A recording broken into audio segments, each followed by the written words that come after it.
جامع المستدرک میں یہ حدیث ہے اور یہی حدیث ریاض النظرہ کے اندر سادات کی سند سے ہے۔ امام جعفر صادق کہتے ہیں میں نے اپنے والد سیدنا امام باقر سے سنا، سبحان اللہ۔ سرکار امام باقر کہتے ہیں میں نے اپنے ابو سید السجاد امام زین العابدین سے سنا۔ امام زین العابدین کہتے ہیں میں نے اپنے ابو مولا سید الشہداء شہید کربلا مولا امام حسین سے سنا۔ امام علی مقام کہتے ہیں یہ بات میں نے اپنے والد حضرت شیر خدا صد اللہ الغالب مولا مرتضیٰ سے سنا۔ دیکھیں بالکل یہ سند اس طرح اوپر، اور وہ کہتے ہیں کہ میں نے رسول اللہ سے براہ راست یہ بات سنی۔ کیا تھی؟ حدیث پاک سنیے، سرکار دو عالم صلی اللہ علیہ وسلم اپنے صحابہ کے ساتھ چلے جا رہے ہیں، جس طرح لوگ چلتے ہیں چل رہے ہیں۔ کبھی کبھار یوں ہوتا ہے کہ کوئی بندہ آگے ہو جاتا ہے، کوئی بندہ پیچھے ہو جاتا ہے۔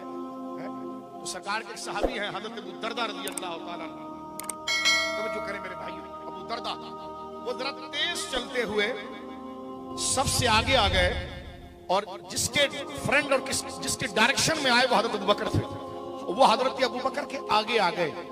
ان کی پیٹھ حضرت ابو بکر کی طرف ہوئی، ان کی پیٹھ حضرت ابو بکر کی طرف ہوئی، اور وہ چلتے ہوئے حضرت ابو بکر کو پیٹ کر رہے تھے۔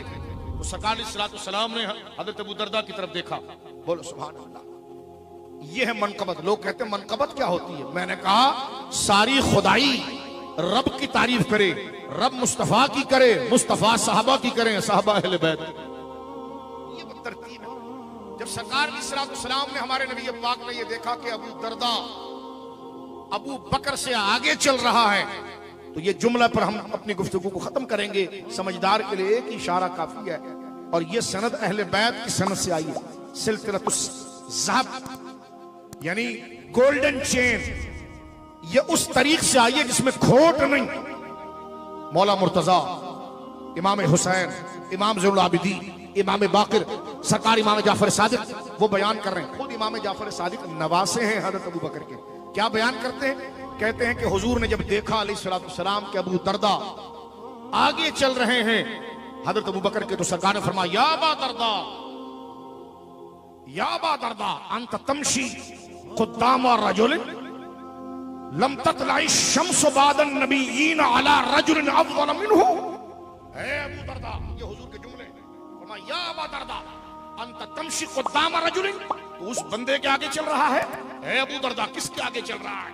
فرمایا انت تمشی قدام رجل، تو اس بندے کے آگے چل رہا ہے۔ لم تطلع الشمس بعد النبیین علی رجل افضل منہ، فرمایا اس سورج نے نبیوں کے بعد کسی کو نہیں دیکھا کہ جو بندہ ابو بکر سے زیادہ افضل ہو۔ یہ مقام مرتبہ حضرت ابو بکر صدیق رضی اللہ عنہ وردہ عنہ، اور کیا ہی بات ہو، یہ جملہ اہل بیت کے سرخیل امام جعفر صادق بیان، اور امام جعفر صادق سے ان کے ابو امام باقر بیان کر رہے ہیں، امام باقر سے ان کے ابو امام سید السجاد امام زین العابدین مریض کربلا بیان کر رہے ہیں، اور ان سے میرے آقا سید الشہداء امام حسین بیان کر رہے ہیں، ان سے مولا مرتضیٰ بیان کر رہے ہیں۔ اللہ رب العالمین ہمیں ہمیشہ اچھوں کے ساتھ انعم اللہ علیہم والی آیت کریمہ انہوں نے پڑھی، من النبیین والصدیقین والشہداء والصالحین۔ تو اس آیت کریمہ سے سیدنا صدیق اکبر رضی اللہ تعالی عنہ کا حوالہ کس طرح؟ جی ہاں، یہ شبیر صاحب کا سوال ہے۔ جی بالکل، دیکھیں انعم اللہ علیہم، سیدھی سی بات ہے کہ اللہ احکم الحاکمین جل وعلا نے مسلمانوں کو یہ حکم فرمایا ہے کہ دعا کریں، اور جن بندوں پر اللہ نے انعام فرمایا ان کا راستہ جو ہے اللہ احکم الحاکمین جل وعلا سے ان کے راستے پر چلنے کی اور ان کے راستے کی پہچان کی توفیق مانگے، اہدنا الصراط المستقیم، اور پھر اس کی تشریح صراط الذین انعمت علیہم۔ اچھا، یہ اللہ کا خاص کرم ہے کہ انعمت علیہم پر پھر بات کو چھوڑ نہیں دیا گیا، دوسرے مقام پر اس کی تشریح کر دی کہ جن پر انعام ہے تیرا وہ کون ہے، تو فرمایا وہ النبیین والصدیقین والشہداء والصالحین وحسن اولئک رفیقا۔ تو اس میں درجات بیان کی ہیں۔ پہلا منعم علیہ، جن پر اللہ کا انعام ہوا، اول انعام یافتہ انبیاء کرام ہیں، ان کے بعد انعام یافتہ صدیقین ہیں، اور حضرت ابو بکر صدیق کا امتیازی طور پر نام ہی صدیق اکبر ہے۔ تو یہ بھی معلوم ہوتا ہے صدیقین میں کہ صدیقین چونکہ جمع کا ہے نا سیگا، جی تو معلوم ہوا صدیقین ہیں، اور بھی صدیق ہیں، مگر یہ جو یار غار صدیق ہے یہ صدیق اکبر ہے، صدیقوں کا بادشاہ ہے۔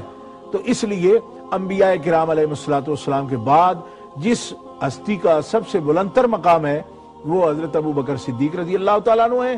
یہ تمام اجلہ ائمہ نے اس پر، حضرت امام ابو الحسن اشعری رحمۃ اللہ تعالیٰ علیہ جو اہل سنت کے مقتدی و پیشوا ہے، امام ابو منصور ماتریدی رحمۃ اللہ تعالیٰ علیہ، اور فقہ میں حضرت امام اعظم ابو حنیفہ رحمۃ اللہ علیہ سرکار نے فقہ اکبر میں بھی، اور اسی طرح شرح عقائد میں، یعنی اصول کی کتابیں، فروع کی کتابیں بھری پڑی ہیں کہ اس پر امت کا اجماع ہے سبحان اللہ کہ بعد از انبیاء جو بزرگ ترین ہستی ہیں وہ حضرت سیدنا ابو بکر صدیق رضی اللہ تعالیٰ عنہ ہے۔ اور یہ بات بار بار دہرائی گئی پہلے بھی کہ اس مسئلے پر جو ہے نا حضرت مولا علی شیر خدا کے نوٹس میں یہ بات آئی تھی کہ کچھ لوگ مجھے ان سے افضل کہتے ہیں، تو آپ نے برملا یہ کہا تھا کہ اگر مجھے کسی نے صدیق اکبر پر یا شیخین پر فضیلت دی، میں نے کوئی بندہ ایسا پایا تو میں اسے مفتری کی حد لگاؤں گا، 80 کوڑے ماروں گا میں، یہ آپ نے فرمایا۔ حضرت امام احمد بن حنبل نے بھی اس حدیث کو روایت کی ہے۔ تو اتنا بڑا مسئلہ جو ہے